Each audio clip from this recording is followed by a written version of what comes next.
listening to In-Fisherman Storyline, North America's top voice in multi-species freshwater angling. Here is your host, Thomas Allen.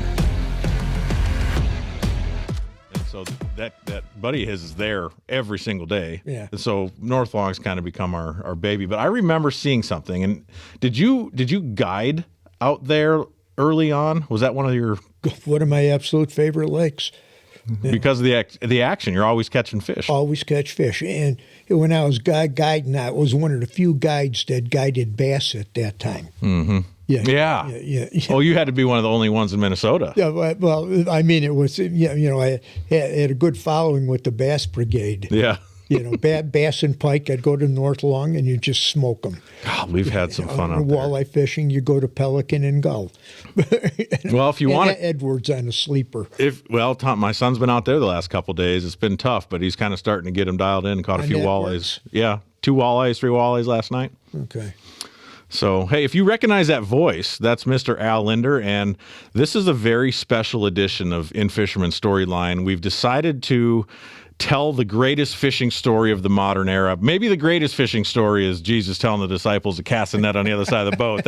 I've tried that. It doesn't work very well, but Al Linder is here with me in studio, and we're going to get the full version of In-Fisherman from the start. And in this particular episode, we're going to dive into Al and Ron's childhood in Chicago. And I'm hopeful there's some golf course trespassing stories, because we had some of those with Mark Zona when we opened up this feature. And it's the 50th anniversary of In-Fisherman. 50 years. 50 years already, man. We're actually finishing up the 50th. That version of the magazine is getting kicked out.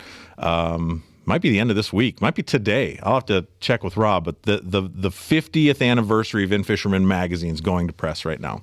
Amazing. Absolutely amazing. Did you ever... Like a flash in time. Well, and I'm learning that. I'm not as seasoned as you are, but as I'm getting to the age where I'm starting to, I need to slow down. The stuff's going too fast. I've got a kid that's going to be a senior in high school next year. My daughter is an amazing cross-country skier, and I'm like, where'd these days go? You're right, it goes fast. But did you ever imagine when you guys first thought of creating a content stream that it would turn into what it did? No, you kind of had a dream a little bit, but until you started to put your toe in the water and you really didn't know what happened. Mm-hmm. It's like anything else. You got to put the boat in the water. That's right. And then you start getting a feel for it. You got to start someplace, and that's where it starts. Well, there's so much of this that I want to get to, and I know we've talked about. We're going to make multiple episodes, so we're not going to go into the deep dive of the first issue of the magazine in this show. What I want is the inspiration. I think that all of us at one point or another had a point in our life when we were young that inspired us or impacted us. And I've told this story on this show several times. And if I will apologize, but I'm not sorry, because I'm going to tell it again. I was born in Wisconsin, in Madison, spent several years until I was in 4th grade in Mount Horeb, which, if you've never been through, that's the troll capital of the world. They got all the cool trolls carved on the tree stumps and everything, and have a great bakery there. I missed that. They had these donuts with cream that you couldn't even take a bite without it getting everywhere. Anyways, rabbit trail. But I remember when we moved to Iowa, I was in 4th grade. It was really hard. I didn't adapt very well. My dad knew that something was missing, and I loved to fish, but we didn't go very often. When we could, Dad took us out, and we'd fish for bluegills off the bank in Wisconsin there. But he knew something was missing, and I was getting in fights at school, and he knew something was up. And so he bought me a fishing tape, and it was an In-Fisherman Greatest Hits, and I'll never forget the color. It's like burned into my mind. The cover was blue with red In-Fisherman writing on the top, and it had Doug fishing, wading in the river for walleyes with the keep sack. It had Doug Hannon in Florida with shiners. It had the catfish, part of the catfish with the Beethoven music, the Catfish Fever segment. Mm-hmm. It had your big pike at the end that you caught. What? Nagellini. Nagellini. The fish came out of Nagellini, yeah. With bass tackle, right? Yeah. What a ride. On a buzz bait. That's right. I use double buzzers for pike ever since then. But that kind of subsided whatever was going on inside of me, I guess. Like that was a turn for me. And I remember when we were in Muscatine, Iowa, so I was just up the hill from the Mississippi River. The river was in town, and I could ride my bike about 12 blocks down to the riverbank, and I would fish all summer. I remember I had a 10-speed with the handlebars backwards. You know, the curved ram style handlebars. I decided to turn them upside down so that you had to be cool. You had to be cool, but I had a purpose. You could put a fishing rod in there, and it would stay. Good call. So, but I would haul down to the river and do that. But Al, that was, I think, looking back, I knew I wanted to work in the fishing business. I knew that I had to have a direction that I worked in sheet metal shops. I put on shingles. I worked in a seamless gutter truck. I did all kinds of stuff that just wasn't fulfilling, but you do it, and I didn't have kids or other obligations. So I guess I just kind of strayed away from the dream for a while. And then I had an opportunity to start writing, and I filmed some deer hunts, and that was kind of it. But it started with that video. Mm-hmm. And I can remember taking what I learned through that and the others that I collected after that and establish. I mean, my best friends would tell me I still need to build a little skill, but that's where I started. And I can take you to the rock on the lake in Tiffin, Iowa, where I caught my first bass on a Texas rig. I can still take you there. So that was my inspiration, and that's it for me, because this is not a time to talk about me. But we all have those moments. We all have those points at a young part of our life where I know what I need to do, or I know where my passion is from, and I want you to dig into those early days, as early as you can remember, that you guys were ate up with fishing, and eventually take us to Hayward, where you were exposed to the north. And I mean, so there's a starting point in there somewhere. Well, the starting point would actually be in Hayward, mm-hmm. because my grandparents owned a cabin on Grindstone Lake. And from the time I was 4 years old, I would spend my summer vacations with my grandmother. And I did this until I was able to take care of her, until I went in the Army after I graduated from high school. Mm. And the years that I've spent there just burned into my, as you were just talking now about a particular rock. My love affair with smallmouth bass started on a rock in front of the cabin of my grandmother's house. Mm-hmm. One big boulder out there, and I would start my season from the time I was a kid. I would go and stand on that rock. I'd walk out, wait on a rock when we first got up there. I couldn't wait. I dreamed about it all winter long, that rock. You take your right hook and night crawler on, and I'd stand on top of the rock there was always a smallmouth there when I got there early in the season. That smallmouth was always on that rock. And you'd take the goggles that you would have to swim, and I put my face in the water and look and hold that rod, and you'd see that smallmouth. I'd see the smallmouth come in and eat the night crawler, and I would set the hook. And it was like a ritual. Mm-hmm. And it was almost like the pet smallmouth. But it went on. It always amazes me when I hear a story like your story, like my story, on how a fishing experience in a particular fish changed your life. Mm-hmm. A fish, a simple fish, had that kind of impact in one experience, burned into your mind and in your heart, and gave you a direction and a dream. But mine started in that Hayward area. Growing up in those lakes there, in my summer vacations there, I was obsessed with fishing. Mm-hmm. Yeah, and it's funny, my parents. Yeah, when my brother Ron was 10 years my senior. That helped me a lot of influence. He took me everywhere. And they said your obsession with fishing from the time you were 4 or 5 years old was not normal. I got the same thing from my dad. I said, you're not a normal kid. Yeah. Yeah, it's all I wanted to do. You couldn't get me off the dock, off the water, off the shore. And those memories just burned in your mind. And I remember, going at like family get-togethers and stuff like that. Aunts and uncles, and the 4th of July weekend, Christmas, things like that. Your family, the nice thing to do. Hey, Al, what are you going to do when you grow up? Yeah, and I remember somewhere around 11, 12, 13 years old, I'm going to make my living fishing. Mm-hmm. And and I knew it. I knew at that age it may sound stupid to a lot of people. How can that even be? And they would, poo-poo that. Yeah, nice pat you on the head. Yeah, nice idea. That sounds good. But the interesting thing about that, my mom, who loved to fish, would feed that passion. She never, ever, ever told me that's a dumb thing. You got to go to high school, you get graduate high school, go to college, get an education. She never, ever played that dream down. She's seen in her own simple way that there was something there. There was something there. And at Christmas time and birthdays, whatever, everything that was new in the fishing world, I had the latest and greatest rods, reels, lures, line, subscriptions to the big 3 magazines of its day.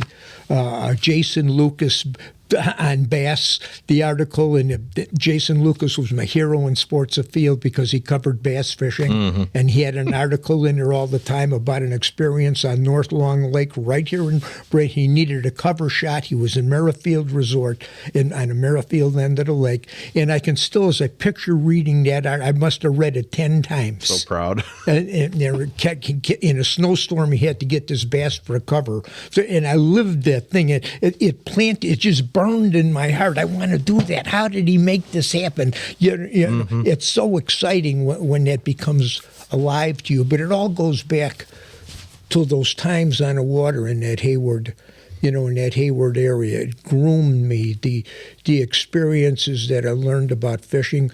And I had a friend whose uncle owned a bait shop on Grindstone, a bait and tackle store on Grindstone Lake, and had 5 cabins and a 3-2 bar. And Mike and I, his name was Mike Petty, and we'd get all our bait free, but we had to clean up the dead minnows in the morning, clean up the bait shop, sweep everything, get it, and then we could all our bait was free. Perfect. Yeah, so it was a perfect dream. And we were on the lake 24/7. That's all we did. Do you think that so you grew up in Chicago? Yeah. What part of Chicago? Northwest side. Okay. Fished the chain of lakes every chance we can get. My brother would every weekend we were out on the chain. We're a good sized body of water. You were a chain rat. Yeah, that's exactly. what they call them. Exactly. Yep. I have a good friend, Chris Groh, used to fish the Elite Series. He's got a sticker made that said "Chain Rats." Chain rat. And I thought we that fished out of the place we put the place in the lake there was called Barney Shaughnessy's on Channel Lake Boathouse, and I remember that they used to have a fishing tournament on there. Was a regular event on there. Harold Smiley was one guy's name, and Bob Lang. These were the heroes on the lake. With reverence, you would look at them get in the boat and go out, and they would always catch a bunch of big bass. And you would just drool. And they caught them on jig worms and spoon plugging and spinners. The spinner of that time was, what's that, double spin, twin spin. What was the name of that thing? Not a beetle spin. But, no, the twin spin. Okay, I'll remember it. Yeah, I know exactly what it looks like. They would just cast up on a shoreline and burn around the boat docks with it. And these guys were up there. They'd come in with stringers of bass, and you'd come into Barney's, and they had wall-to-wall Polaroid pictures of people with northern pike. Somebody would occasionally get a walleye out of the system. They'd had and this was the place you hung around on every single weekend. And you'd see these guys, you would experience, you learned from them on the water. You watched where they fished. So did you fish there very often, or was your fishing mostly, it was there? Okay. It was a lot. Yeah, every chance we can get before we went. My summer vacations were up in Hayward. Okay. But every chance before that, we fished on a chain of lakes all the time. So when we were talking a little bit with Mark Zona a couple episodes back about trespassing into golf course ponds. That was kind of his experience getting started. And was that a thing in those days? Were there golf courses with ponds that had fish in them, or had that not caught on? Had some of the park lakes had fish in them that we'd fish off of. But I always had, again, remember Ron was 10 years my senior, so he had wheels. That's right. And that's a helpful thing. He took big jump on things. So he would drive. We go every weekend we can get away. We were up on a chain of lakes someplace, and some of the other lakes in the Chicago area on the Chicago, Milwaukee, Chicago, Wisconsin border areas, which still are, a lot of those lakes are good fishing lakes till today. But that's where I learned a little bit about migration routes, and that's when there was a place called, I can't remember the name of the sporting goods store, a chain sporting goods store, and they had a big promotion on spoon plugs. And it was a write-up in the Sunday paper in the Chicago market. Tom McNally at the time wrote that article about the spoon plug thing, in structure fishing concept, and a thing called the depth finder. And, we went, Ron and I went to this thing, and it was in awe. Yeah, the spoon plug thing, they went out on the chain of lakes here and caught these big stringers of bass. And this is when my other heroes were doing other baits, but catching big bass. And then you started to realize, man, there's a lot of fish in these lakes, and there's some way to catch them. And you started to think a little bit more into fishing, what it is. Fishing, you start to realize this isn't luck. These guys know something. There is a way to catch these fish, and what we're presently doing isn't what they're doing. So what do I have to do to start catching fish like they're catching fish like that? So, what was there like a source that they had at that time that kind of helped, other than time on the water, which everybody agrees is the number one educator, but was it the bait shop, the conversations at the bar after fishing together? Where did they learn, do you think, back in those days? There was the only magazine, Fishing News was the front runner of the Fishing Facts magazine. And this was a little later in our life that Ron and I, we still met Bill Binkelman at the time. He started Fishing News, and it morphed into the Fishing Facts magazine. And we started to write articles for them. And then we had a little business we started in Chicago called, in the basement of my parents' house, called Lindner. We tied jigs, made spinner baits and tackle and rod. What'd you call it? It was Linder Manufacturing. Linder Manufacturing. Yeah, and we had inline spinners, and we had crappie jigs and a pinky jig and some stuff, bubble making machines, and sold Ron. We'd pay for our fishing habits, and Ron would sell all this stuff in between the tackle stores, bait and tackle shops on the chain of lakes, and he actually going into. How old were you guys when you were doing that? I was already in high school. Okay. And at one point, that was my first taste of business in the fishing industry. At one point, we had 6 kids from high school working in the basement of my parents' house. How about that? That was my first taste of business. Yeah. And ironically, we sold it to, I got to backpack the story a little bit, because it was one of those crossroads in life. Ron bumped into a guy named M. Fenn. Him and his brother owned the business, M. Fenn and Associates, and they had a retail sporting goods store in Chicago. And then they were a truck jobber, and they would take tackle out to the chain of lakes to the little retail stores there, and going up into the Milwaukee area on the border. And they bumped into each other on a regular basis. And one guy says to Ron, he says, all them crappie jigs and that spinner and that stuff that you're making, that stuff is starting to sell. Why don't we form a partnership? I'm out every week. I go out on Mondays, and I go to all these stores and make these calls. And he says, you're selling this stuff. Why don't you concentrate on making more tackle, and I'll make all of the calls and sell the stuff.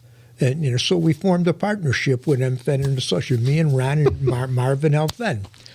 And we did this for a couple years. And we were selling tackle. And ironically, it came to the point, I was graduating from high school. They decided to make us an offer. They said, we want to buy the business from you. And which was mold. We had hand molded, machine molded things to pour the jig heads and everything. So we were making some pretty good tackle on this stuff. Getting calf tails from the stockyards, and ways to clean them. We had a bubble packing machine, which was the way to package and display for pegboard tackle at that time, way ahead of its game. The lures were loose, but they were bubble packed, and you could look at them, and they were designed for pegboards already. And we had 2 of those things running in the basement of my parents' house, and so we my dream was to still go up to. I wanted to live in Hayward and be a fishing guide. Well, that's one way to get started. It was a good way to get started. And like I said, it was my first taste of business. Yeah. And I'm 18 years old. We sold the business to them. I had $1,800, my end, in my pocket. That $1,800. I bought a Ford station wagon, threw my sleeping bag in the back, my fishing rods. My whole life went in the back. Shortly after I graduated from high school, I went to Hayward, Wisconsin. Gone. So I have a question about these machines. First of all, my dad, if I breathe too loud out of my mouth, he's banging on my door. You're too loud down here. Did these machines make noise in general? Was it ever an inconvenience in your house? Did you ever hear about that? My mom and dad never just said go. They encouraged it. It was none of it was really loud. Mm-hmm. Now the calf tails and stuff in the washing machines that was kind of stinky stuff. Yeah, my mom would have said no to that. But it was again. My mom would encourage that. Mm-hmm. That she was an amazing woman. I mean, she changed my life on seeing something there, and never ever she just encouraged it and fed that. I think that is a very important part. To anybody's story of success, you have someone along the way that believed your dream, right? Like you had to have that. Yeah. And it doesn't matter what direction it is. Music, my family was music. My brothers are amazing musicians. It goes a long ways. I'm the black sheep. I like to catch fish and shoot deer. But my dad, I want to echo what you're saying. My dad and my mom, of all the people in my life that there's a lot of them that said, it's a silly dream. You know, if you're going to have a family, you gotta have a real job. You gotta, earn your money that way. My dad and mom never questioned it either. There were rules. My mother to this day, you're not allowed to wash your hands in the sink that she prepares food in. Right? She's got rules, and I remember this. It took me a few years after moving out to appreciate what she did. But I was riding my bike into town 2 miles to buy 2 dozen worms for $2.50, right? I didn't want to have to go back into town on my bike, so I would put them in the fridge. My mom hated that. She couldn't stand opening up the fridge door and seeing worms. So they bought a whole second refrigerator. We became a true refrigerator family, not just for the worms, but I would also go to a local pond and catch a bunch of, little bluegills for the catfish I was chasing. Well, granted, when it's frozen, it doesn't smell bad. But if you're having to open up your fridge and you're like, I don't want to see fish parts or worm parts, but we became a true refrigerator family because of my need to have bait. But like I was saying, somebody believed in it and encouraged it. Right. And so you pack up a station wagon. What color was it? Do you remember? Black. Was there wood paneling? Black. No. Oh no, man. But that was the thing at that time. My dad had a terrible green station wagon with wood paneling on the side. It was the biggest eyesore we ever had. I'll never forget it. But so you threw everything in your station wagon. I had it up to Hayward, Wisconsin. I ended up in a tent for a little while. I mentioned my friend Mike and his uncle that had the resort, Valhalla Resort on Grindstone. And there was a little point that he would let me camp. He'd just go I could camp on a point. And by the time fall came around, it started getting cold, and they made me a deal. And he says you could sleep upstairs, but you had to clean the 3-2 bar every night. I had to go when the bar was closed. I had to fill the beer coolers, clean everything up, and I had a place to sleep that was warm. Mm-hmm. Yeah, And I did some freelance painting in the open water season. I dinked around there for 2 years, from high school until I was 20-ish. And so I was like, just make enough money to go fish. That's all I wanted to do. What do I have to? If I got to go paint for 3 days, I'll do that until I run out of money and bait. And there, so I lived the easy life up there for 2 years in that Hayward area, and just loved it. Fished those lakes. It was a free spirit, just doing what you wanted to do. Mm-hmm.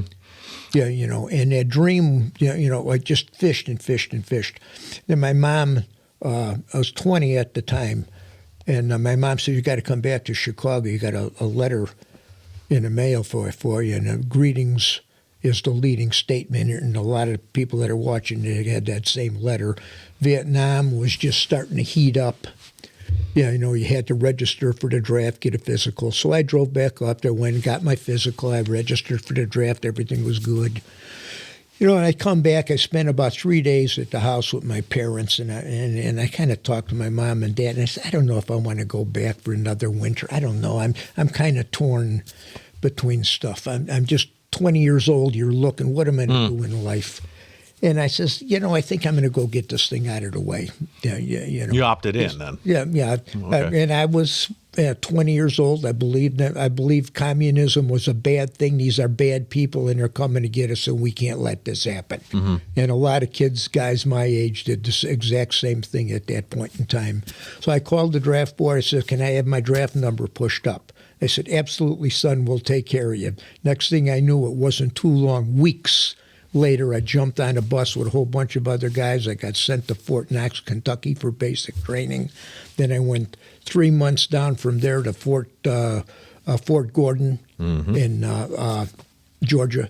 And then from there, I went to Fort Sill, Oklahoma for 6 months, and I was with 1st Battalion, 40th Artillery. We shipped out. I ran a tall-type rig. And by the way, Fort Sill had a lot of good fishing on the base.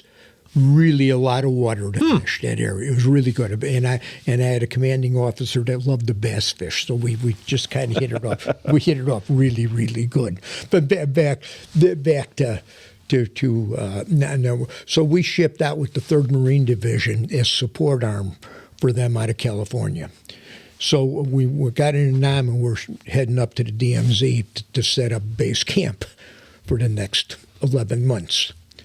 Yeah, you know, so I did my tour in Nam, and I was during that period of time that I kept in contact with my brother. Our dream has always been in there to move to the Northwoods, you know, have a small resort, 4, 5, 6 cabin resort, a bait shop, and a guide service, and live happily ever after. That was the plan. Mm-hmm. You know. So I got back, I finished, come back out of Nam. We moved to Rhinelander, Wisconsin. Ron had already gotten a part-time job as an engineer to pay the bills a little bit until I transitioned out. You know, so I went up there. We had a cabin on Lake George out of Rhinelander. And I think, is that a musky lake? Yes. I have been there. Oh, yeah. It's not a bad musky lake. It's not too big either. No, not real big, but it had a lot of musky. It was good musky water. And so we spent that one winter there. I'm just back from military. I'm a little messed up in my head yet. Yeah, you know, I'm just trying, where are we going to go? What are we going to do? Yeah, you know, and just trying to get my head back in order. We couldn't find a place in Wisconsin that we kind of wanted. Mm-hmm. Things just didn't come together right. That following spring, we wandered into Minnesota. And so let's take a look in Minnesota. And we make a long story short, fell in love with Minnesota. When we looked, we boiled down to 3 places we wanted to settle in. Grand Rapids was one of them, Alexandria was one of them, and Brainerd was one of them. And it could have been, you could have thrown a dart at them. Any of them would have worked. The motivating factor is these areas, everything is water around it. Mm-hmm. You looked at the town, it's all water. And water, like I looked at the size of the lakes from Wisconsin lakes, where Wisconsin, like Grindstone was 3,000 acres. That was a big lake, you know, by Wisconsin standards, you know, inland. Up here, I looked at Mille Lacs, you couldn't even see the other side of the lake. Yeah, you know. Isn't it amazing the difference, though? It's like you cross the border, and it's like a completely different geographic style lake. Yeah. The water, we had so much big water here, and there's so much water. As we spend a lifetime here. So, you know, as we said, we're going to settle in Minnesota. Through a bunch of situations, we ended up picking Brainerd. Got hooked up with Marv from Nisswa Bait and Tackle in Brainerd, Minnesota. Started a guy involved with the guides right away. And we started, Ron started, we made that sinker. This is where Lindy Tackle Company. Okay. And this was a big part of what had happened to lead in to the rest of our career. You know, we learned a long time ago that if you take an egg sinker, put a split shot here, run about 15 to 18 inches of line and hook a night crawler in its nose and throw it around and drag it on the bottom, fish bite on it. Yeah, you know, everything bit on it. It caught all kinds of fish. The problem that we had is the egg sinker would snag in the rocks a lot. So my brother, thinking around with plaster molds, come up with this idea for the shoehorn-looking sinker and ended up being called the walking sinker. And it was weighted in the tail end. It scooped up and slid over rocks and through brush really good. And we called the thing Lindy Sinker from a guide service. So the question I have about that is probably related to your basement business in Chicago. Did you guys make the mold for that sinker? Yes. How did you come up with that design, or was it? Ron didn't. We went and had the mold. The molds were specifically made by a tool and die maker, so everything fit really good to hold the lead, to pour the lead. There was no flaring or nothing. The molds were all handheld, one at a time. What about? And some were 3 at a time. The original one, though, you had to come up with that. Did you have like one you carved out of wood just to kind of get it close? It was a plaster mold. You made the shape, you molded it, you put it into a plaster cast. Okay. That's how you designed it. Okay. To work. So you had experience in your basement business, basement tackle shop, Linder Manufacturing. Linder Manufacturing. So you had some experience like starting some molds from scratch. Oh, yeah. Okay, so that was just a catalyst. Yeah. Okay. So he comes up over the wintertime, comes up with this walking sinker. We'd give him to a bunch of guides. And they're just giving all to the guides because you wouldn't snag. And they said, give us some more of these sinkers. And so we did that. And then pretty soon Marv would, at that time, you would take pictures with a Polaroid, post them in the newspapers around here to generate business. You know, and the picture would be a limit of walleyes from Joe Blow from St. Louis, and caught him on a Lindy's rig with a night crawler on it, you know, or something like that. And the guide service we started was called Lindy, and Lindy's Guide Service, and then it just drifted into the Nisswa Guides League because Marv was already doing everything up in Nisswa with him. But we made the sinkers and gave it to them, and so it's a few years of guiding in that business guiding here. Lindy Tackle Company. We had a friend here in town that Ron used to play cards. His name is Nick Adams. He bought into Lindy, so we needed money. He bought into a third of the business, and Nick, Ron, and I had owned this business, and we built Lindy. In that period of time, 7 years of my life was spent in Lindy Tackle Company. And it was in that period of time I started to really get involved in the communications end of the business, doing seminars, writing for Fishing Facts magazine, doing promotions, selling, going to stores, seminars. You started to do seminars in different areas on fishing. The stuff was just starting to explode. You know, and we just noticed we'd come off of doing a seminar or an in-store promotion, and people would ask you, "Is there? You have anything written like that? Like the stuff you're talking about? Is there anything in print?" You know, and you kept hearing this thing and hearing this thing and hearing this thing, and you knew, you know, and pretty soon. You know, of the 7 years we were in there, after 5 years, we had an opportunity to sell Lindy Tackle Company to the Rayovac Corporation, which all three of us did do. We did sell the company, had a 2-year work contract. And then that last 2 years of the work contract, I got in the media business more. I started to write more, and then I got a taste of television. And for me, it was like addictive. Yeah. I mean, it was the end. I fell in love with it. I loved the media end of the business. I loved the print end. I loved doing the radio. I loved all aspects of it, but I really loved television. It lit my fire. And that's the idea was of In-Fisherman started during that last 2 years that we had the contract, and when it was up with Rayovac, we said, we're going to go start a magazine. Knew nothing about starting a magazine. If you knew traditionally what it would take, the good thing is we didn't know anything. That's ignorance is bliss in that case, right? Didn't know what the odds were at all. Nobody had to tell you what the odds were. You could have went to Vegas and peed away more money fast. But everything it was a timing thing. Yeah. It was right time, right. That period window of time, Bassmaster was in the South, just getting everything going. We were up north, you know, with the multi-species aspect, but both pieces were selling fishing information, and the fishing public was starved. Yes. For it wasn't there. You know, we were in the right place, the right time, and both organizations were kind of. And I was across. I was fishing tournaments at that time. You know, so I was already actually doing. I had a crossroads in my life. There where I fished. I was fishing a last Bassmaster Classic that I fished was on Currituck Sound. I fished 3 classics. I won 2 BASS tournaments in that window of time. And I came back. I had a really bad classic. And I told my wife, I got to make a decision. Now, In-Fisherman was just starting, you know, starting to grow. The magazine was starting to grow. I says, I got to do one thing or the other. I fished this tournament mechanically, and I knew in my gut, my mind was back in the television, the business, things were starting to go, and I knew in my gut I couldn't, that drive to win, that I don't, if you've never had it, you don't know what I'm talking about, but once you taste it, it's addictive. And I loved it. I loved it, man. And I won enough of it. I had that high I expect. And I told her I got to do one thing or the other. And this tournament stuff is starting. I'm good at it. It's in its infancy. We can make a buck doing this. We can make a living doing this. Or I got to take all our energies and put it into. I can't do both.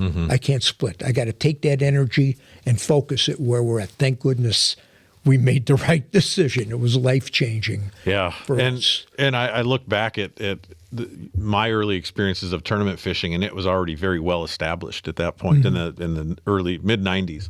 I want to take you back a little bit to your, you know, the station wagon and your sleeping bag thing. You know, that's a prominent memory for you. That was a commitment, and it got interrupted. But when you were, there was some quiet time for you, I think, during that time where you were in your tent. Yeah. Oh yeah. Probably a little bit colder than you wanted to be, or whatever it was. Oh, yeah. But you were comforted by being where you felt you needed to be. Oh yeah. So I want to. Was there a time when you were sitting there on the shore with a fire going or whatever, and you're like, I'm in the right place, but I don't know what I'm going to do next? How did you get through that time thinking about why you were there by yourself in your tent? The driving force was there. That I always knew I wanted to make a living fishing. And what do I have to do that? At this point, guiding was a part of it. So you were guiding there. Really early. Okay. I was guiding. I grew up on grindstone, and I knew the water really good. Grindstone, Cluterated, Chippewa flowage. Yeah, you know, that's all I did was fish. So some of these resorts and the friends that I had at the resorts, I was a punk kid at the time, you know, but they would tell their clients, yeah, you know, go hire that kid. He knows where the smallmouth are, the crappies are, and the big jumbo perch. Go hire him. I mean, I bet people hiring me, and that was the first taste. You know, I'm getting paid to fish. People take it. I got to tell you one more other story. It's kind of interesting for the media, and I was at that point. It was just about I was 20-ish. I was 20 at the time, and the Hayward Musky Festival was on. So lo and behold, I'm out on grindstone. I get the winning fish. I win the Hayward Musky Festival. Really? Hayward, you could look it up in history. Go back to the Hayward Musky Festival. And I think it was like a 28-pound fish, something like that. And I caught it off to the small island on a bucktail. So I win the Hayward Musky Festival. I get called up. I forget how much money. It was a parade of boats through town, and it was a big deal. And then I get a call from Duluth. Rocky something or another was the guy's name, and he was the sportscaster in the evening news.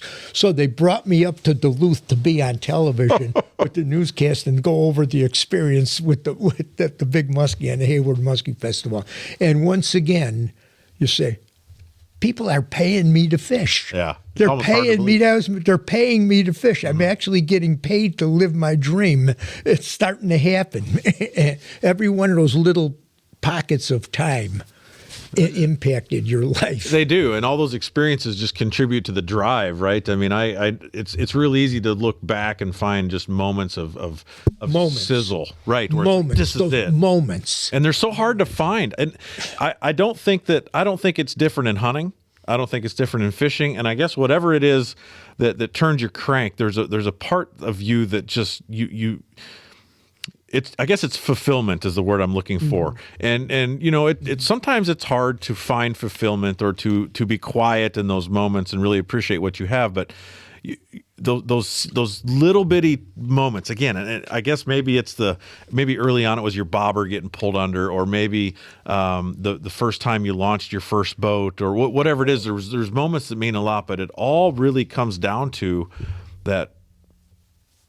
To me, I think it's fooling Mother Nature in winning those battles, because you don't win very often. You lose so many times, right? And you're getting your chin kicked in at a tournament, or being willing to ask questions at a boat ramp. It just, those moments add up, right? They all come together and they kind of get you pushed in that direction. But I feel like, I don't know that I had a exactly similar experience, but I spent so many days on this creek. It was Iowa, so we're going to say creek, where I learned how to fish on my own. And I would have my mother drop me off at one bridge. It was called Kaufman's Bridge. She'd drop me off at that bridge, and I think as the crow flies, it was maybe a 2-mile stretch of creek. But, those things just turn back and forth. It'd take me a whole day to make that trip. And there was numbers of times I had to swim because the cut bank was straight up and down, and I had to get through. I mean, I wouldn't do it now. There is no way I'd swim through that nasty thing with all the stuff in there. I found a pig jammed up in a snag once. I mean, but those are real life stories that are so much fun to relive. And I don't go back there. I would like to, but in my mind, I go back there and remember those times, and it's cherished.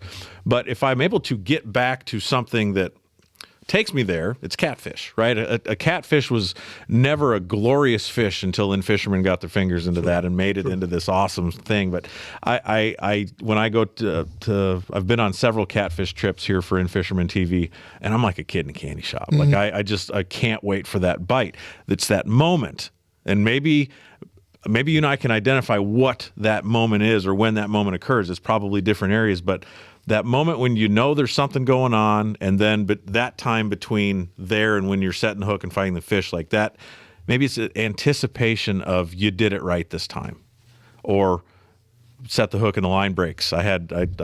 Sure. There's so many points where it's goosh, highs and lows of I did it right or I didn't do it right, and maybe those quiet moments, when you're reflecting on what you got to do right better. Reflective. A lot of those were driving back from a tournament. Yeah. What did I do wrong? What did I do right, depending on how you finished. Yeah, but those are those reflection moments that changed it. When we sold, I mentioned making that decision at coming back from Currituck Sound to leave the tournaments. And put all my emphasis in In-Fisherman. And our In-Fisherman, the first one that we put out was 1975. Mm-hmm. That was when it was ready, when it was truly launched. Mm-hmm. And there was a lot of work that came in, to get that prep for that. And that was grunt and grind work, because we never did it and didn't know anybody that did it. And we seen a little bit of what Fishing Facts had done, and they were... those of you that are watching that are old Fishing Facts followers of old, it was highly influenced by Buck Perry's thinking, on a structured fishing concept and fishing movement. And Buck was the center of that. And there was so many times we'd sit and look at that stuff. Now, I became close friends with Spence Petros, for many years. And Spence is still Spence lives in Chicago yet. We talk every once in a while, not as much as we used to. But in those days, he and I hit it off pretty good. Mm-hmm. We met fishing below a dam, and both sleeping in our cars overnight, fishing below a dam in Wisconsin. That's where we both met. How about that? Isn't that something? And so when I pulled out and decided to quit fishing tournaments, it was 77 or 78. It was the same year that Dance retired from tournament fishing. I did, Billy Westmoreland did, and a young upstart named Johnny Morris. Who is that? Did pretty good for himself, by the way. I've heard that about that guy. But it all happened in that same time frame out of that same group. And the three of us did it all for television reasons. Mm-hmm. The television end of the business. In my end, it was the media end, but television to me was something that I really, really, really fell in love with. Well, I wish I could show a picture of our vaults in this building of old tape and how much that stuff weighs. I can't imagine. I want to do a really deep dive on the TV side of things, but not yet. But we're going to get into that. But I want to take you back to roll into Brainerd the first time.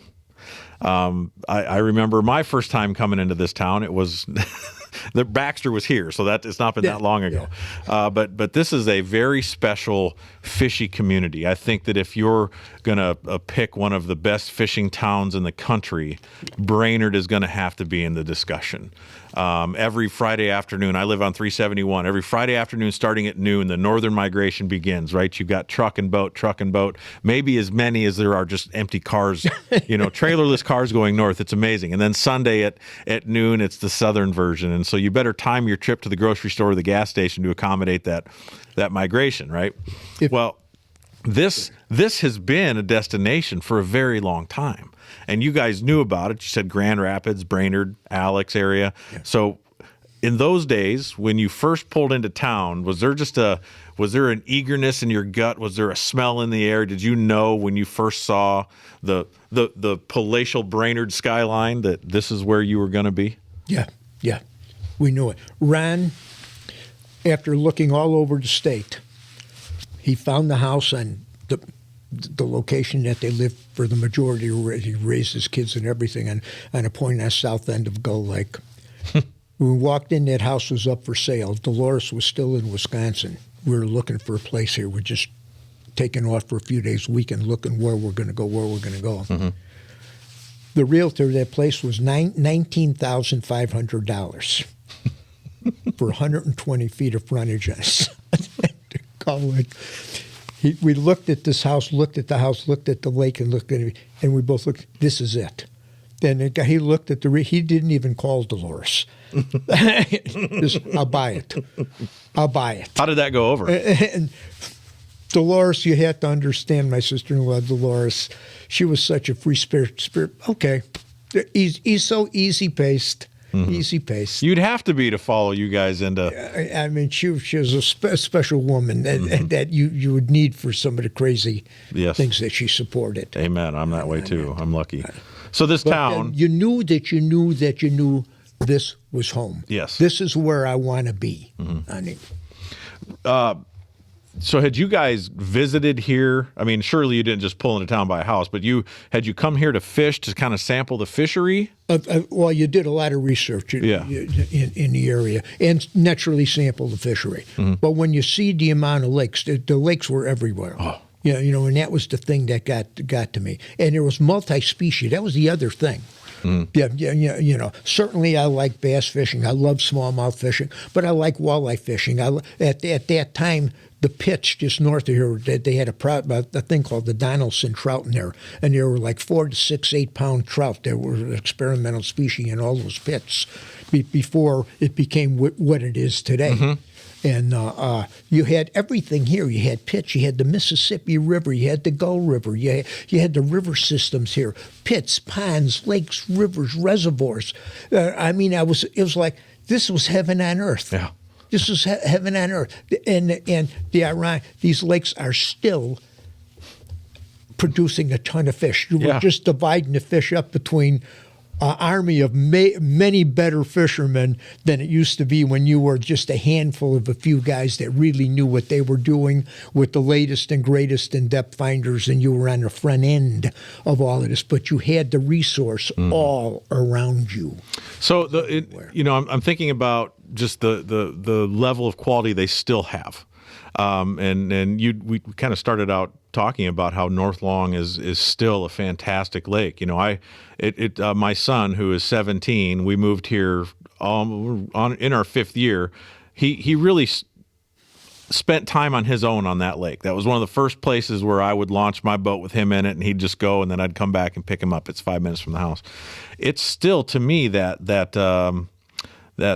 batting cage, as Zona put it in a couple episodes ago. It's the batting cage where you can go out, you can cast a jig, cast a crankbait, finesse worm. You can use forward-facing sonar if you want. You can catch walleyes, crappies, bass, pike. I think there's a couple rogue smallmouth in that lake. But this area of the world offers that opportunity for you to master your craft, for you to refine your skills as an angler. And was that in your guys' mind when you got here? No question, the versatility of the fishing options, the diversity of the fisheries. Again, you looked around. I can't fish all this stuff. It's going to be impossible to do all of it. Have you fished at all? Lifetime. Pretty close. If there's a boat access on it, I have. Yeah. If there isn't, we still got in. Yeah.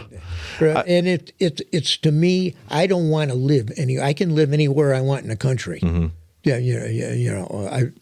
Brainerd is home. I don't want to live anywhere else. I've lived on a small lake just out of town, and the main reason that I love it and still love it, the diversity of the fishery. And the community is still small. It's bigger than when I first moved here by a long shot, but it's got everything that I would care for in my entire life. Is 15 minutes away from my house. Talk about the development a little bit. I'm interested in that. Like now, I mean, it's like every lake is lined with cabins and houses, and it's it's serene in its own way. There are a couple lakes that you can certainly get to within 15, 20 minutes that don't have many cabins on it. But what was the development like when you pulled into town, when you guys set up shop here? Oh, it's nothing like you see now.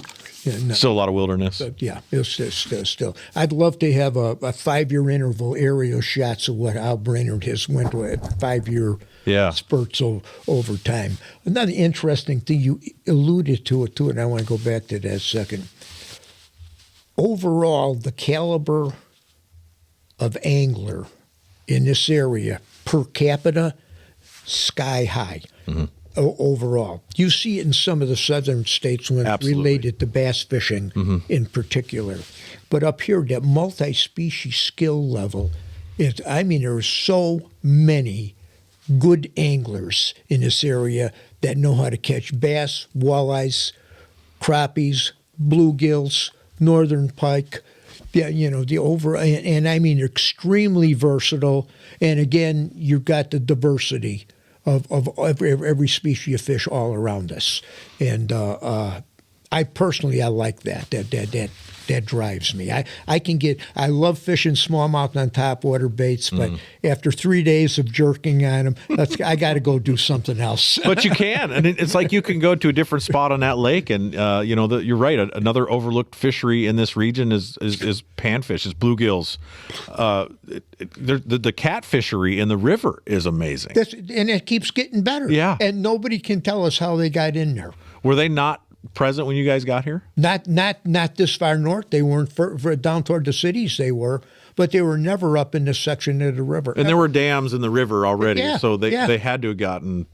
Do you think somehow they got planted? They had to get planted in a dam. Nobody for sure that I know can tell the story of how they got in here. And boy, when they got in this upper river section from here all the way into Grand Rapids, the environment is sure right for them because they are loaded in. Yeah, and they're big. All sizes. Yeah, we've had a lot of fun there. But it's a neat fishery, you're right. But in that same stretch of river, you can catch a 52-inch musky. You can catch a big walleye. There's some killer smallmouth in there. Yeah, it's such a cool place. Tell me about your first boat. It was a Sears model. It was green, bought in Sears, 14-foot aluminum car topper.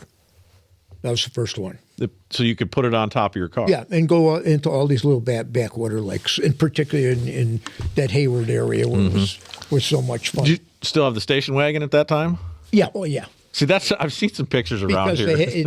It carried everything you needed. That was the UTV or the SUV of its day. Yep. That was what it was. Oh, my dad. You were anybody, and you had you get room for that car topper to flip on the back, and the gauge aluminum on that thing right now. I could probably cut it open with a hand knife. It was, well, Al, everything maybe would shake when you. it would shake, but they're also when I was late 80s, early 90s, my dad had numbers of Buick, a classic Caprice, the green one. I can't remember what brand that was. I think that was a Buick too, but the doors were a bazillion pounds, and I know I got my fingers smashed in those more than once. So I had two brothers and a baby sister, so there were 6 of us in the family plus a dog, and so he had a monkey seat put in the back of the big red station wagon, and 2 of us would sit in the back looking out, and then you'd have a car seat or whatever, and he pulled up.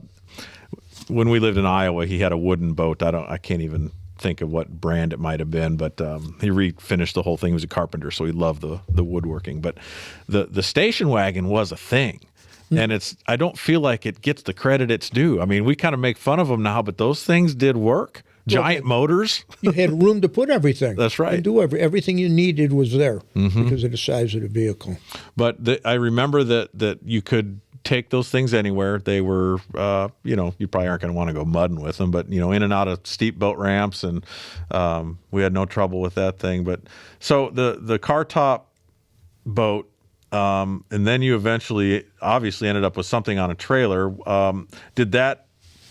Was that an improvement for you as far as like just being able to get in and out of the water quicker and hit more waters in a day? All of that, all of the above, yeah. Especially you're always chasing the new lake. There's another lake right down the road from this one. Yeah. Well, the kayak community today is very. They want to have something. They don't want a trailer, right? They want to be able to put the kayak on top of their vehicle quick and easy. Yep, quick and easy. So there's definitely a value for that. Then of course that gives you the opportunity to maybe get into lakes that you wouldn't be able to launch a boat on otherwise, or shore launch, or portage to the woods, or something like that. But talk a little bit about the development in those days of fishing boats in general and how they've changed a lot.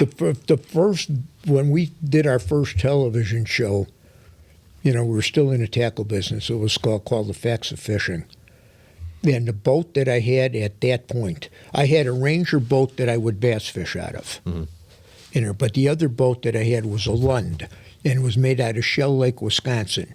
And it was the shape of the boat, glass boat, and it was the shape of the boat that we used, and we're back trolling, and it actually had a little deck on the front of it. You were able to jerry rig it for a trolling motor, a place that you could put a battery in there. You were able to do a lot of things the way the boat was laid out to make it a fishing boat in its time. And where you were gearing with splash guards on the back of the boat. Did you invent those?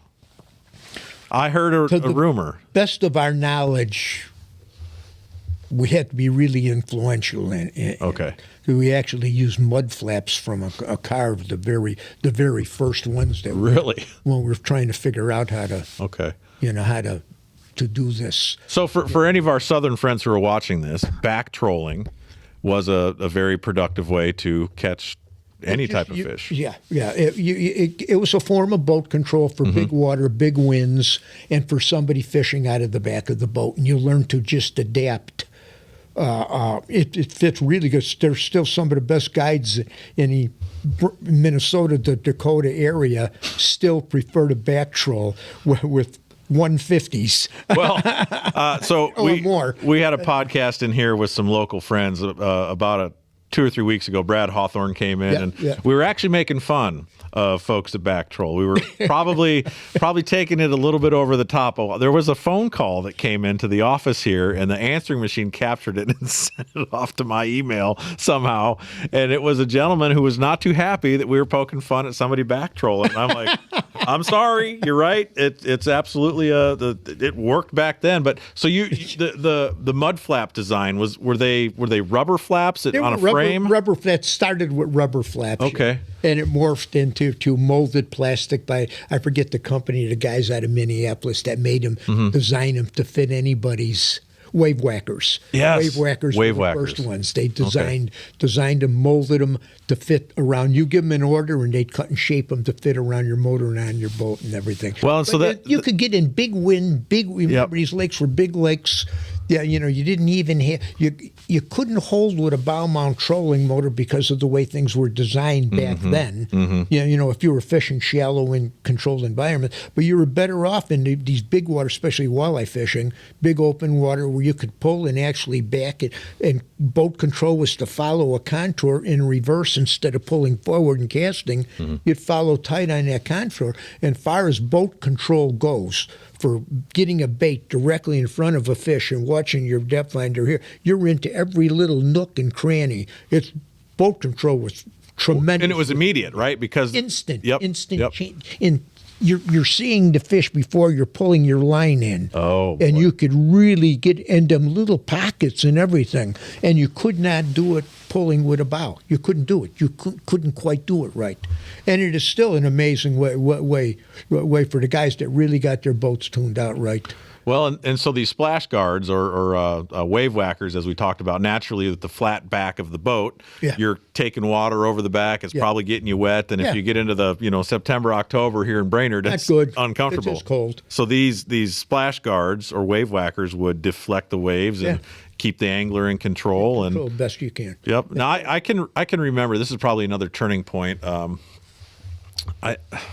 Trying to think of you've probably been there, but Red Lake in Ontario, I think was the lake. There was muskies in it. I don't know, but I was would have been junior high or high school, so I was young enough. But I remember we were back trolling Rapalas. My dad was running a motor, and we saw this family of ducks swimming along. It had to have been June. They were little ducks. Behind their mother, and all of a sudden I saw this last one go. It was gone. Yeah. And I said, Dad, like what is that? I was probably a musky son, and he kind of didn't say much. I said, I want to catch that fish, and I'll never forget. He goes, good luck with that. And that was my early exposure to that. But I have to back up even further. So we lived in Wisconsin. Actually, it might have been around the same time, but there was a park called Governor Dodge. Have you heard of that down by Madison? No. Okay. No. There were muskies in it. I don't know if there still are, but my dad and two of his buddies had a canoe, and I think we all had, there was 2 or 3 kids per family. So there was a little bit of a crew, right? Well, Dad and the 2 guys snuck off, and I remember seeing them running through the woods with the canoes over their head. Each of them had a rod. And they launched it, and I'm pretty young, Al. Like, I don't know what age I was, but I remember seeing the boat, the canoe, at one point getting pulled across this lake. And there's a guy in front, and I can hear him yelling. I could see Dad. I didn't know what was going on, but the man is standing up holding a fishing pole, and the canoe is getting pulled.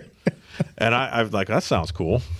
I can't remember exactly how it went down, but I remember they came back to shore, and of course the moms, the wives were all grumpy because the guys had snuck and left them off with the kids, and they were out fishing. Well, one of them came back with his hand wrapped in a towel that was bloody as all get out, and I can remember seeing it, like, what's going on? Well, they had caught a muskie on a black bucktail, probably a orange and black Mepps bucktail. More than likely. On a Zebco 404 style reel, probably no leader. And the story my dad always tells is that fish got up to the side of the canoe and it turned sideways. And I can't remember I think Kevin may have been his name. He's like, I'm not losing that thing. And he slaps his hand on the side of the muskie and runs it in the gill and out the mouth and throws it in the bottom of the canoe. Right. And back then it's like you catch a big fish, you whack it and you eat it. Yeah. That's what you did. Well, the only time in my life, as a now recovering muskie angler, I consumed the flesh, Al, of a muskie back in those days. But that was, I can vividly remember seeing the boat getting towed across the water. And after the story came back, I knew it had happened. I'm like, I got to do that.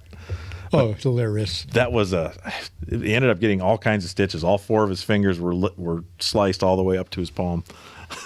That's musky fishing. It is. I got to mention these moments in time. Mm-hmm. And my first muskie. Yes. I can remember my first muskie experience. Again, Grindstone Lake, Hayward, Wisconsin. My buddy Mike and I, who I grew up with. How old were you? At this point, we were probably 15. Okay. We decided we're going to go, we had mastered the smallmouth with night crawlers and split shots. We knew where to catch them and occasional frogs. and we knew where to catch the big perch, and we had the crappies wired. Now we're going to go up there. We'd keep watching these guides, and I'd go up to into Hayward, the Moccasin Lodge, and look at all the muskies and the big fish in the coolers in there. And you kept thinking, we're going to catch us some more. We're going to make a pack. We're 15 years old. You make a pack. Mm-hmm. All we're doing is fishing muskies until we each catch one. That's the deal. No more smallmouth, no more perch, nothing. Get set up. Let's go catch our first muskies. First day on the water, we both caught a muskie. Both of you. In a pikey minnow. Mike got his on a pikey minnow. I got mine on a bucktail. We got him on the L bar in front of the island, not knowing what the L bar looked until I know now. And you look at your Lake Master chip of why these fish were all in this area, the way these staggering humps led together. But both came. You knew that you would come over the top cities by drifting. We knew to come up, get the wind to your back, and we quarter drift these breaks until you could see the rocks, and you come over them to the other end, then you run back up and come back. But we both caught them the first day out there. We each got our muskie, and they were probably 32 inches. But that was it. We got our muskies. We're on the board, man. Did you? And we loved it. After that, I really started to get a little more serious about muskie fishing. Gosh, they're addictive. Had you seen them while you were on guide trips or fishing for perch and smallmouth? Oh, yes, and knew occasionally, occasionally grabbed. So you knew there were some areas that were generally high percentage. The guides would, the guides they would road troll a lot then. Yeah. Yeah, and they'd fish. That was one of the known areas out in front of the islands.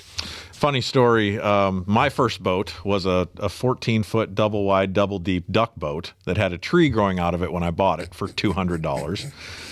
It was one of the best things ever. I drove it to my wife's family has a cabin near Battle Lake, so not too far from here, straight west. And Battle Lake is a musky fishery, and I had never caught one, but I've just been infatuated with them. And this goes back to the great musky hunt videos. Mm-hmm. I played the wheels off of those tapes too. Couldn't get enough of them. And I went into Ben's Bait in Battle Lake there. I didn't have a musky lure to my name. I had a rod that was a catfish rod from my crick days. And I went in there, had my boat on my what was I driving? It might have been a minivan. Wasn't sexy. I promise you that, whatever the combo was. But I went into Ben's Bait and I bought one of those Magnum sinking Rapalas with the metal lip. And it was bright orange. But it had the saltwater hooks on it, that have the slot through it. Yeah. And I'm like, this is what I'm going to use. So I went out. I launched the boat there on the west side of the lake. And West Battle Lake has those two main points that come together in the middle. Yeah. Again, this was probably a God thing. My first pass going over the north point, rod goes off, turns me sideways. The motor goes, whoa, you could hear it just stress out. I'd have to find the picture, Al. I had no way to measure it. It swam away, but I surely didn't handle it the way I needed to. I had a bass net, right, and I caught upper 40s. Anyways, was my first muskie. The second pass, I caught another one. Game changer. You're done. You're done. I never. It shouldn't have worked. I've trolled that spot since. I don't know how many times I've never caught another one there, but there were two there that day. And my father-in-law, and this was same. My dad was the same way. He's like, I don't believe all the fish you catch. So I started taking a camera along. I told you that. Well, we went to Zorba's that night. I'm sunburned, knees are just chapped from the sun, and I'm telling my father-in-law about this fish I caught. He's like, there ain't no way. He didn't believe me. I said, well, I took pictures of it. I had a younger friend of mine that was there that took pictures with a wind-up Kodak camera, and I had to get them developed I had to drive to Fergus Falls to Walmart to get them developed the next day so I could prove it to him. And I did. But you're right. And for me, it was, a lot of technology had been established. A lot of information was available so that I could take what I had learned from watching you in the videos and Larry Dahlberg and a lot of the musky fanatics of the original In-Fish crew I don't think I knew I was doing it right. But looking back in those moments, I had just the right information to be in position. And, the stars have to align. There's no, with muskies, you have to have things right. But that information was readily available. But when you guys were doing your thing, I mean, what was the information you relied on? Was the bait shop talk? I want to go back to that because that's a fascinating thing to me. If you walk into an archery shop, you always got, guys that love to talk about their setup and they share their stories and their perspective, and that's valuable. The bait shop thing is kind of faded away in recent years. It's not the hangout anymore or the place to gather information, but that had to have been the hot ticket. Oh, that was it. Was the only thing. There was no big box stores or anything. It was local bait and tackle stores. Mm-hmm. Yeah, and you always had the local heroes that everybody knew. Mm-hmm. That there could have been a walleye guy, it could have been a bass guy, it could have been a musky guy, but you had the local names that you always looked up to. Ooh, you'd see him go by you with reverence. That's him. Where's he going? did they have like a boat and vehicle that you recognized? Oh, you would know them. Yeah. They already had a reputation. You were always looking for the local stick. You think about that. That hasn't changed. They impacted you. Yeah. I mean, you would look at them with reverence. Mm-hmm. I mean, they're. Oh man!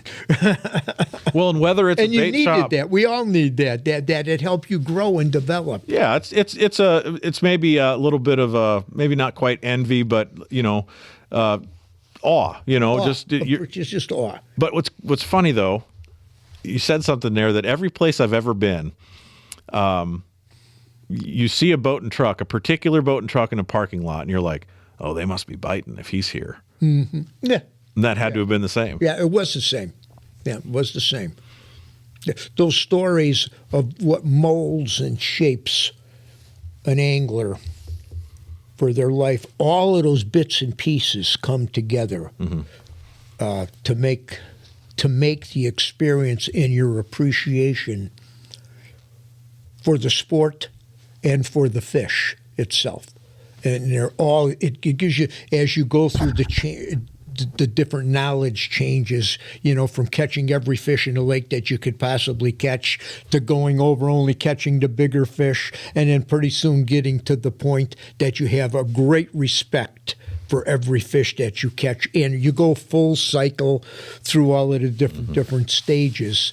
And if you don't experience that, I think you're going to be missing part of what the sport is or could be to you. Every truly good angler that I know has experienced those things we're talking about at many different levels. And it really is huge appreciation for the fish. It's very hard to explain sometimes. And it's even harder to explain to somebody that hasn't experienced it with you. But we're all like, yeah, I know exactly what you're talking about. Whereas if you try to take that and make a comment or a sentence about it, it's hard because it really comes, it's so deep inside of you that it's almost impossible to verbalize. Mm-hmm. And I think that what makes it so special. But you know it when you see it in somebody else. Yes. You know it. You can see that fire. You know that fire is there. Mm-hmm. You're like-minded.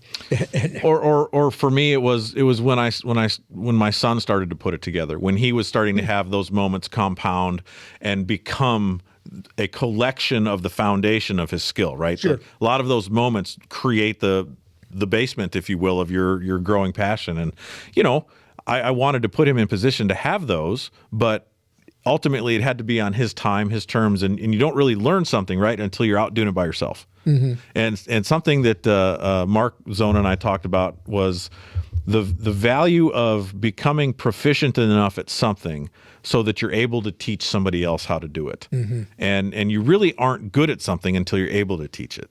And so your days as a guide, right? Probably a very important prelude to the invention or the inception of In-Fisherman. There's no question about it. No question about it. Being a guide gives you a different, you know how to help people find and catch fish because you see the mistakes that they make. Mm-hmm. And you try to read them before you get on the water as a guide to know, are they really any good? You can talk to them on the phone or talk to them before you meet them, and and they're all good. Yeah, I fish plenty. I've been all over the country. I know how to catch everything. And then the first thing you see, you look at their rod that they come out and you think, oh no. You could just look at the rod coming half spooled with line from last year on the thing. A bobber this big on the line. And now you think, it's kind of your mind go, okay, now how am I going to get this guy? How am I going to get him to get a bite in spite of himself? What do I have to do to get him? And you learn to do these things to help them at least get some bites and make the trip a success. But you learn people skills is what you manage. Absolutely. It becomes people skills. Mm-hmm. But to lead them to a successful fishing trip, you have to be on your game. And you look at guides today, they have so much more information at their fingertips with the mapping and the different sonars and the boat speed and all the electronics. Everything goes into a successful day of fishing, but same as in your early days as right now, you still have to put the bait in front of a fish and the right way. The right way. The right way. And that hasn't changed. No, it hasn't changed. That the FLP is still the answer to a successful day on the water, and I don't think you could ever change it. It is the key to fishing success. All three got to click.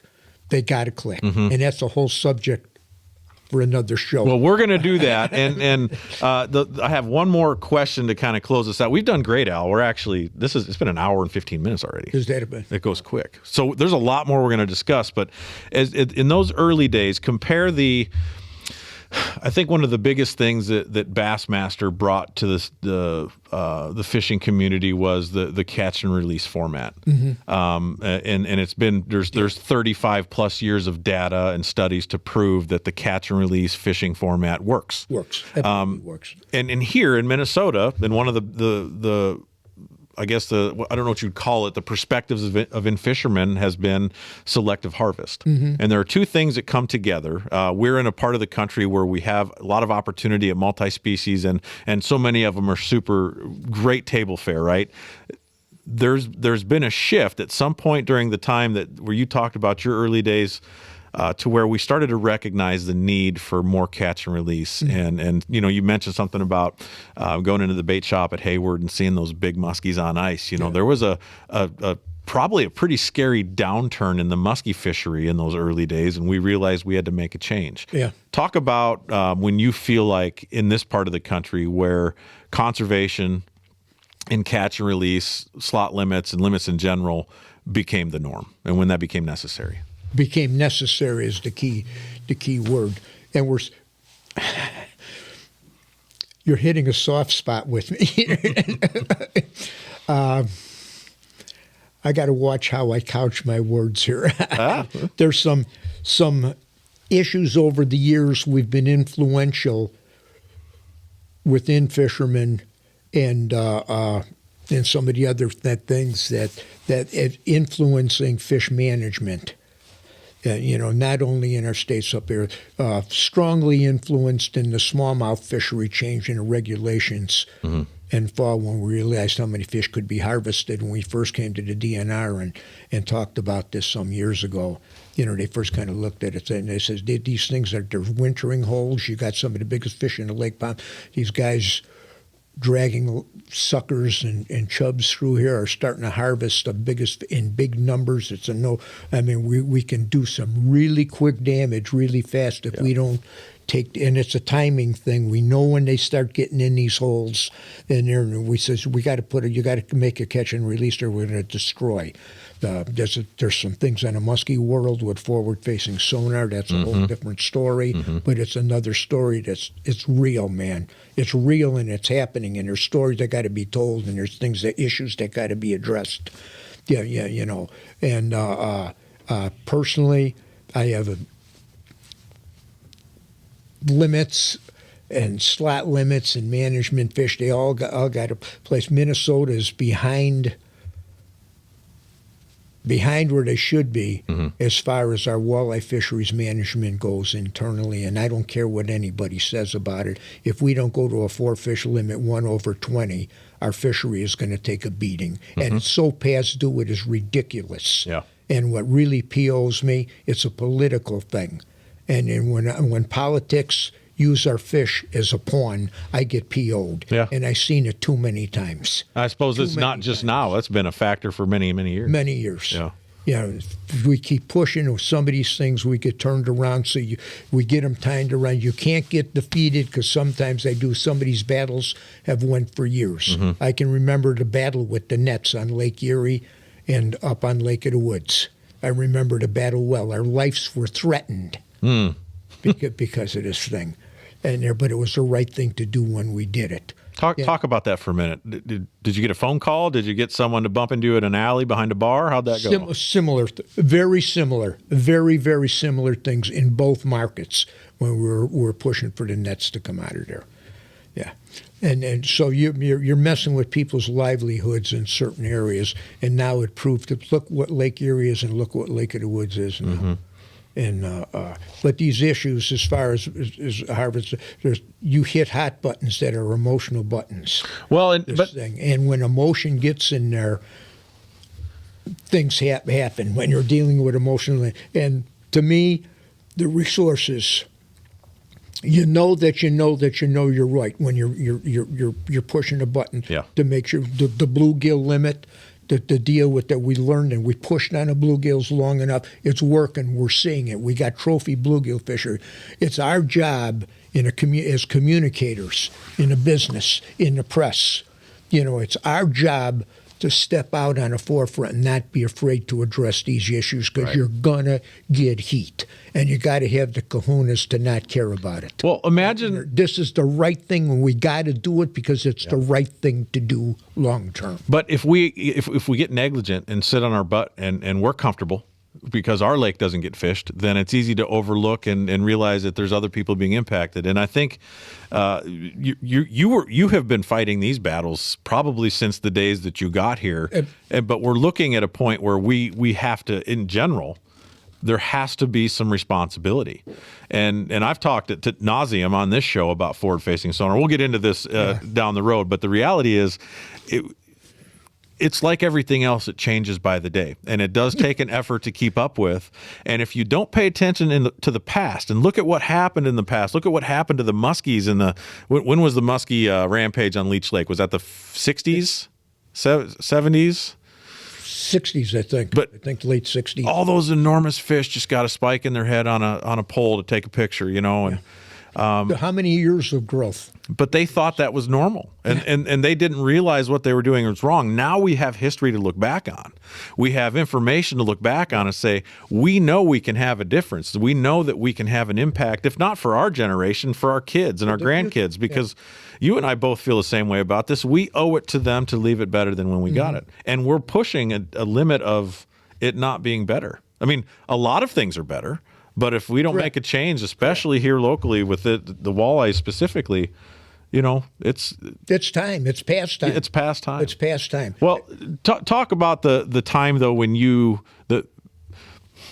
I guess here specifically, and maybe central Minnesota or all of Minnesota for that matter, where you were having these conversations with the DNR. How many times did you go knock on their door and say, "Hey, we got to get this fixed," and they pushed you away? Was that did it take a while to have that impact? Yeah. They took it like a personal offense that we know what we're doing, you don't know anything. Yeah, you're a fisherman. Yeah, and there's no better scientist than a fisherman.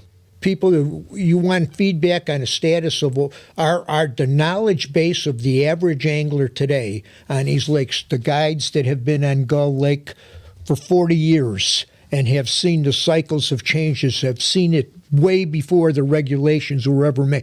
They were the first ones to hit the red light button. Whoa, we can't catch a fish under 20 inches. Something's got to change. Where's our recruitment coming from? How do we manage? How do we change? And what's changing in the environment they're doing? We're seeing an amazing explosion right now in our perch populations here in Minnesota, all the Dakotas and Minnesota to the Great Lakes that we haven't seen in 20 years. Something is happening environmentally, and these perch are back like we haven't seen before in every lake. I was watching last weekend. I was watching television. I'm a television fishing show groupie, and I watch them all. I tape them all. I love it.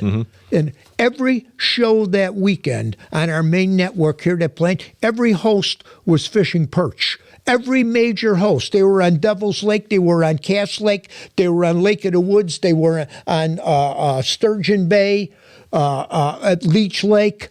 Every host was ice fishing, and they were talking perch. Yeah. Perch. And the comments is, we're catching bigger perch. We haven't seen perch like this in 20 years. Something is happening environmentally, like when the zebra mussels got in these lakes, and you've seen the smallmouth population skyrocketing. What is the coincidence? Why is the smallmouth fishing the best it's ever been in quadrennial? It's zebra mussels.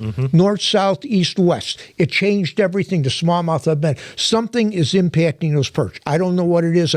All I know is in the last 3 years, we've seen an explosion on the quality of our perch fishery up, and it's a good thing. It's a good thing. And these things happen all the time with other fish. There's an ebb and a flow, but there's also a long-range chart you could look at to see if that ebb and flow, while it's still, is it going down? You need to pay attention to how things have changed over the historical level of data. That's what I really want my son to understand, what the future generations understand, is that we don't need to go down the political road here, but there's a lot of people that like to erase history. I think it's very important to remember, whether it's fishing, our state history, national history, or global history, to look back and say, there were good times here. This wasn't a real bright spot in history, but it's very important we remember both. You need to know that we need to have that. We need to have that thing documented. That's right.